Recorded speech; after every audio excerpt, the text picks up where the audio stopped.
கௌமாரம் யௌவனம் ஜரா ததா தேகாந்தர பிராப்தி தீரஸ்தத்ர நமுத்தியதி. எப்படி இளமையிலேருந்து குழந்தை பருவத்திலேருந்து இளம பருவத்துக்கு வரும், இளம பருவத்திலேருந்து வாலிப பருவத்துக்கு வரும், வாலிபத்திலேருந்து வயோதிகத்துக்கு வரும், வயோதிகத்திலேருந்து கிழப்பருவத்துக்கு வரும், அதுலேருந்து அடுத்த பிறவிக்கு போடும். இதுல என்ன இருக்கு? இப்படின்னு சகஜமா எடுத்துக்கிறது தான் தெய்வீயம்னு பேர். அதை விளக்கணும், அந்த பயத்தை போக்கணும். அது சிவபெருமான் மட்டும்தான் பண்ணுது, சிவபெருமான் மட்டும்தான். அதனாலதான் மிருத்யுஞ்சயன்னு பேர், காலகாலன்னு பேரு பகவான். மிருத்யுஞ்சயன்னா நாம் என்ன நினைச்சிட்டு இருக்கோம், ஒரு மந்திரம் திரியம்பக ஏகாமன்னு. மொத்தம் 21 வேதத்துல 21 மிருத்யுஞ்சய மந்திரம் இருக்கு. அபயித்து மிருத்யுரமதன் நாகன் வைவஸ்வதோ நோ அபயன் பிரணோது அப்படின்னு ஆரம்பிச்சு 21 மந்திரங்கள் மிருத்யுஞ்சய மந்திரமாவே சொல்றது. எல்லாம் சிவபெருமான உத்தேசித்து சொல்லப்படுகின்ற மந்திரங்கள். பகவான பிரார்த்திக்க, இப்ப நான் உன்னை காப்பாத்தணும்னா, காப்பாத்தினா நீ என்ன பண்ணுவ, அதையும் சொல்றாரு. என்ன சொல்றார் அப்படின்னா,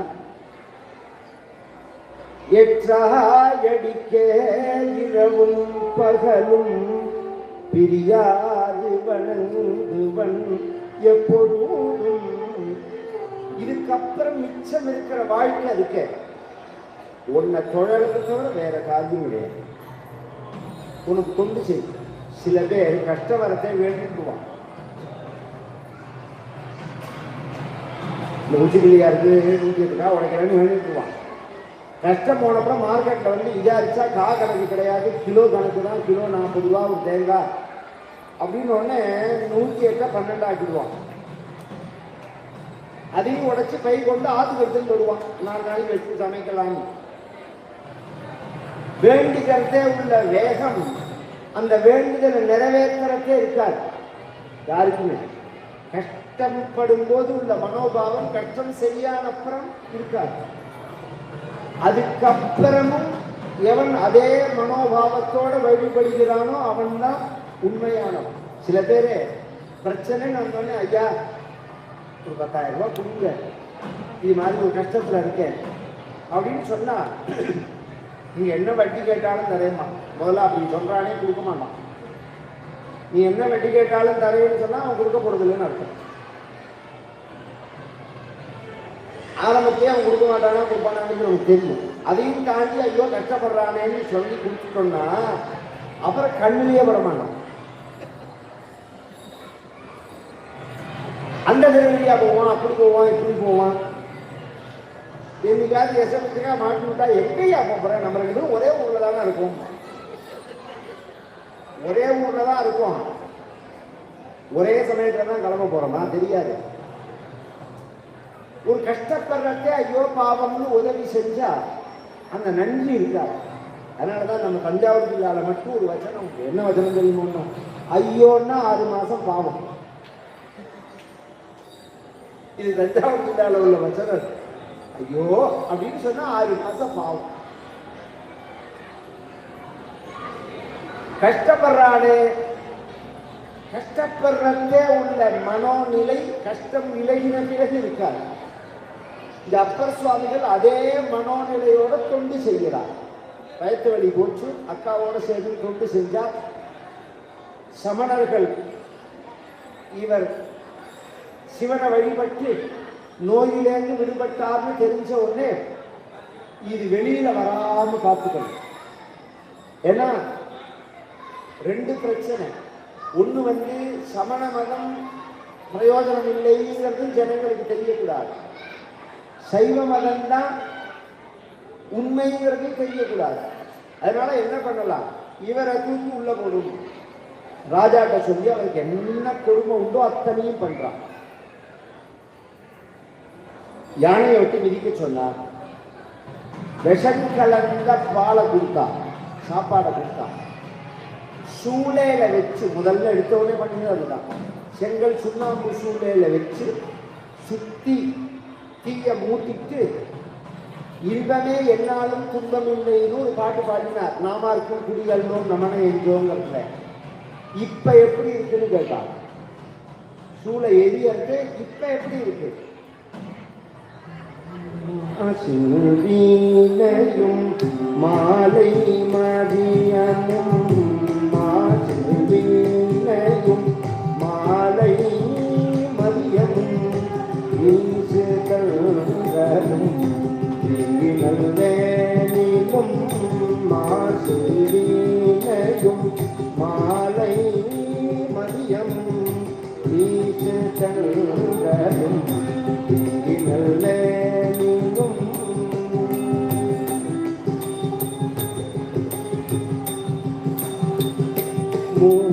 மூசுவண்டதை பொய்கையும் போன்றதே மூசுவண்டதை பொய்கையும் போன்றதே ஈசங்களை இணையடி நிழலே மூசுவண்டதை பொய்கையும் போன்றதே ஈசங்களை இணையடி நிழலே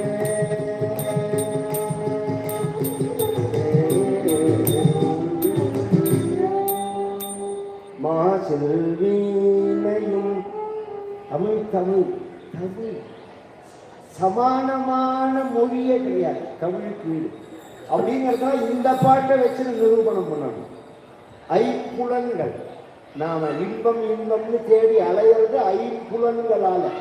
கண்ணால பார்க்கணும்னு ஆசைப்படுறோம், காதால கேட்கணும்னு ஆசைப்படுறோம், மூக்கால நுகரணும்னு ஆசைப்படுறோம், நாக்குனால சுவைக்கணும்னு ஆசைப்படுறோம், தோளால ஸ்பரிசிக்கணும் அப்படின்னு ஆசைப்படுறோம்.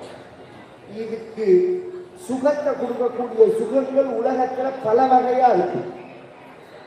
கண்ணால பார்த்தா சந்தோஷமா வந்து அது தாமச சுகமா, ராஜச சுகமா, சாத்வீக சுகமா அப்படி இருக்கு.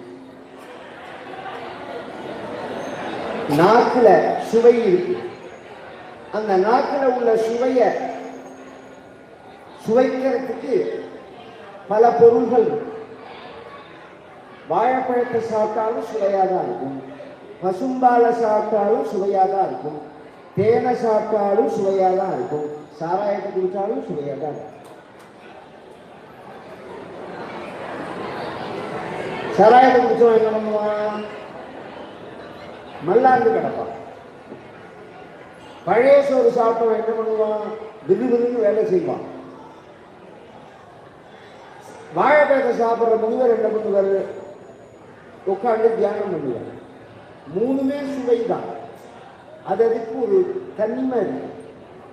தாமசமா, ராஜசமா, சாத்வீகமா. இப்ப இசை எடுத்துக்கோங்க. காது சில பாட்டை கேட்டா டப்பாங்குத்து ஆட்டம் ஆடணும்னு தோணும். ரோட்லாம் பார்த்தேன்னா பிடிச்சுன்னு ஆடின்னு போவான். சில பாட்டை கேட்டா கை தட்டி கொண்டாடி ஓஹோன்னு சொல்லும். சில பாட்டை கேட்டா, சில சங்கீதத்தை கேட்டா கண்ணிலேருந்து இடது பக்கத்திலேருந்து கண்ணீர் வரும். இந்த கண்ணில் கண்ணீர் வரக்குள்ளேயே அது இன்பத்தினால வருதா துன்பத்தினால வருதான்னு வித்தியாசம். இன்பத்தினால வந்தா இந்த வழியா வரும், துன்பத்தினால வந்தா இந்த வழியா வரும். கண்ணீருக்கு அந்த வித்தியாசம். துன்பத்தினால வந்தா சூடா இருக்கும், இன்பத்தினால வந்தா ஜில்லுன்னு இருக்கும். அதுவே வித்தியாசம். அப்படியே கண்ணில் அப்படியே வழியும். நமக்கு வழிச்சா அந்த பாட்டு, அந்த சங்கீதம் அப்படி பாடா படுத்தது. அது மாதிரி உயர்ந்த 5 புலன்களுக்கு சுவையை கொடுக்கக்கூடிய 5 விஷயத்தை சொல்றார். மா செல்வீனையும் காதுக்கு வீணா வாதம், வீணா நாதம். ஏன் வீணையை சொன்னார்னா குற்றமற்றதுங்கிறதுனால. மற்ற எல்லா வாக்கியத்திலும் ஒரு தோஷம் உண்டு, வீணையில் அந்த தோஷம் கிடையாது. மா செல்வீனையும் மாலை மதியமும். கண்களுக்கு சந்திரனை பார்க்கிறது. வீசு தென்றலும் தோளுக்கு தென்றல் காத்து மேல ஸ்பரிசிச்சா அப்படியே சுகமா இருக்கும்.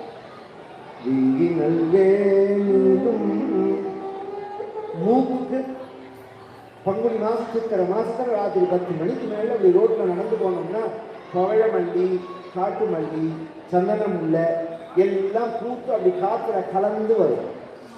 அப்படி கம்பீரமாக இருக்கும் அந்த வாசனை. மூச்சு வண்டலை பொய்கையும் போன்றது. ஆதி காலத்தில், இன்னைக்கு இல்லை, ஒரு காலத்தில் நம்ம கடும் வெய்யல்ல நல்ல குளக்கிற பேர் அந்த ஜலத்தை அள்ளி குடிச்சா நாக்குக்கு அவ்வளோ தேன் மாதிரி. எப்படி இப்படி 5 ஒரே சமயத்தில் சுவையா இருக்கோ, சுவையை கொடுக்கறத புலன்களுக்கு, அது மாதிரி 5 புலனுக்கும் சுவையை கொடுக்கக்கூடியது ஈசை. ஈசன் எந்தை இணையடி நிழலே, சிவபெருமானுடைய திருவடி. அதை தியானம் பண்ணினான் அப்படின்னு சொல்ல, அப்படியா நீ தியானம் பண்ணு அப்படின்னு சொல்லி அவரை ஒரு பெரிய பாறாங்கல்ல வச்சு கட்டி நடுக்கடல்ல கொண்டு போட்டுட்டான். கடல்ல. அந்த கதையை அவர் அங்க சொல்லல, திருநீலக்குடியில வந்து சொல்றாரு இந்த கதையை. கல்லினோடு என்னை பூட்டி அமன் சமயர் ஒல்லி நீக்க என் வாக்கினார். கல்லினோடு என்னை பூட்டி அமன் சமயர் ஒல்லை நீர் புக நூக்க என் வாக்கினார். நெல்லி நீள்வயல் நீலக்கொடியரல் நல்ல நாமம் நவித்து உயிரே நன்றே. நெல்லி நீள்வயல் நீலக்கொடியரல் நல்ல நாமம் நவித்து உயிரே நன்றே. சொற்றுணை வேதியன் ஜோதி வானவன். சொற்றுணை வேதியன் ஜோதி வானவன். பொற்றுணை வேறி பொருந்தகை தோழ. சொற்றுணை வேதியன் ஜோதி வானவன். பொற்றுணை வேறி பொருந்தகை தோழ.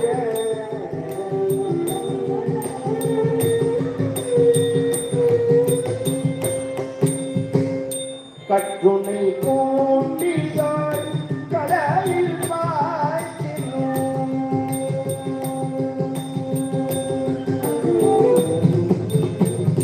கற்றுணை கூட்டியாய் கடலில் பாய்ச்சினும். கற்றுணை கூட்டியாய் கடலில் பாய்ச்சினும். நற்றுணையாவது நம சிவாயவே. நற்றுணையாவது நம சிவாயவே. மாப்பினை கழிய மாதோ பாகங்கள் முப்பினை திரளடி பொருந்தனை தோழ. நாப்பினை கழிய நம சிவாய பத்தும் எத்த வல்லார் நமக்கு எழுக்கள்.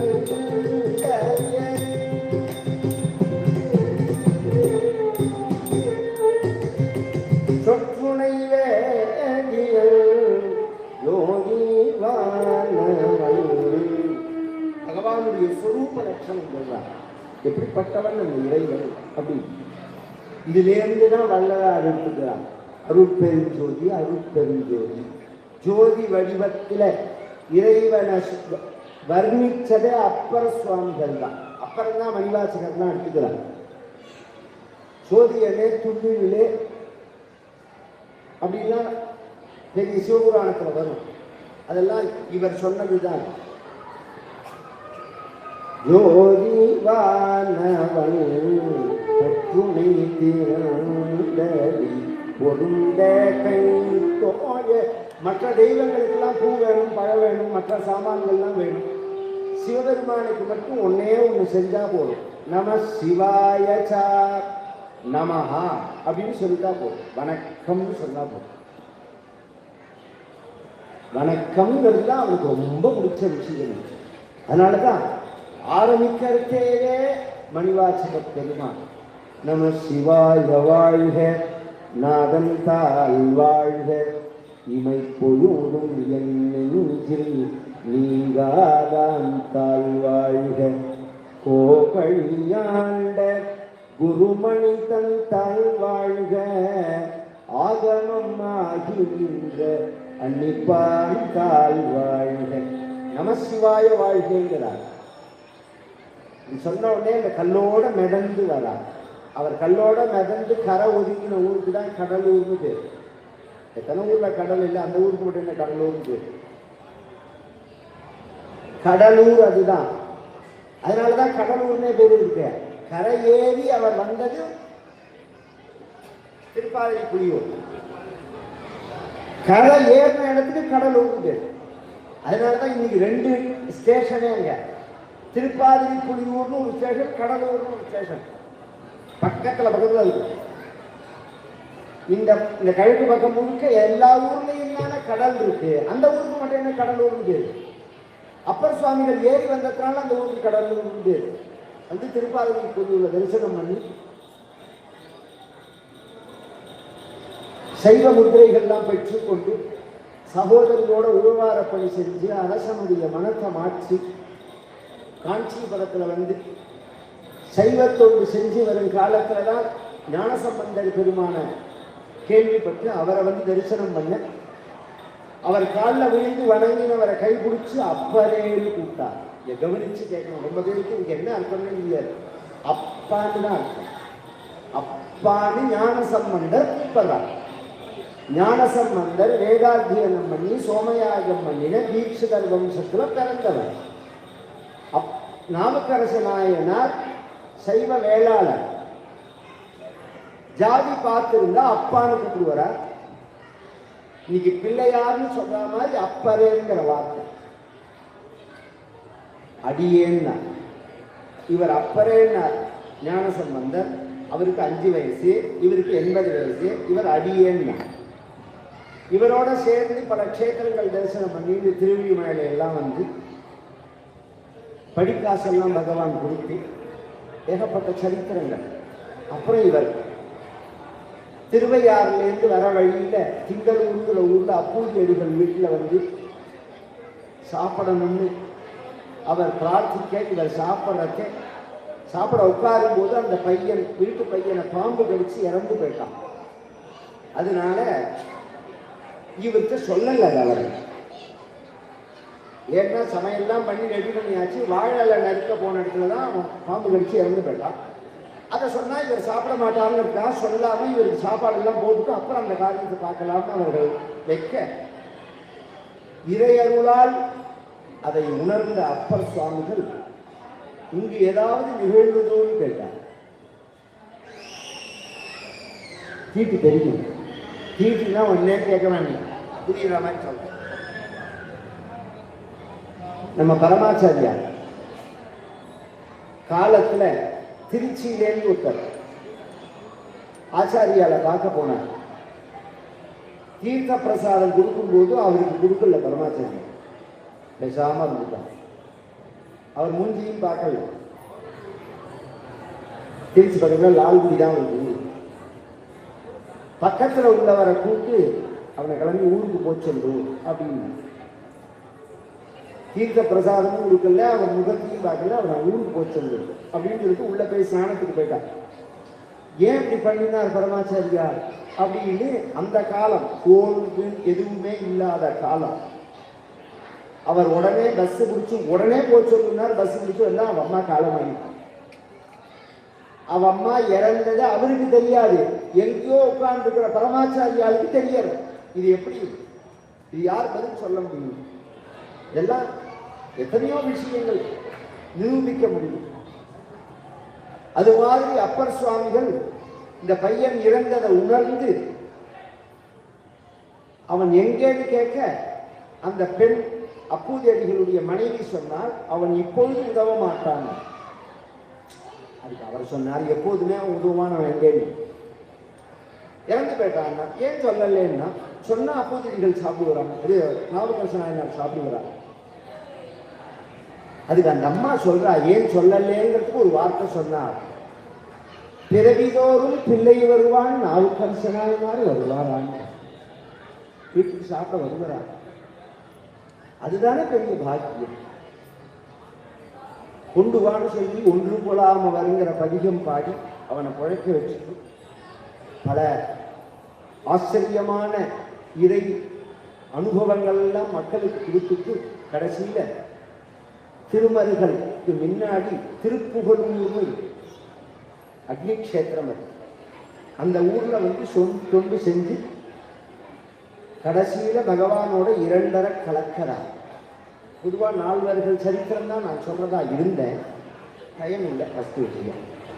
ஆனா ஒண்ணு நாம் தெரிஞ்சுக்கணும், தமிழ்நாட்டுக்கு வெளியிலேருந்து ஒரு கதையை சொல்லி பக்தியை புகட்டணுங்கிற அவசியமே கிடையாது. இங்க உள்ள பக்தர்களே அளவுக்கு அதிகமான பக்தர்கள். மற்ற பக்த சரித்திரத்துல எல்லாம் ஒவ்வொரு ஸ்டேட்ல 2 பேர் 3 பேர் தான் இருப்பார். அத்தனை கதையும் தமிழ்நாட்டில் உண்டு. அதனாலதான் பாகவதத்துல பக்திங்கிற அந்த கேரக்டர் நான் எங்க பிறந்தேன்னு சொல்லும் போது உற்பன்னா திராவிடேச்சாகம் விருத்தின் கர்நாடகே ததா கொச்சின் கொச்சின் மகாராஷ்டிரே அப்படின்னு அவர் சொல்றார். நான் பிறந்ததே தமிழ்நாடு தாங்கிறார்.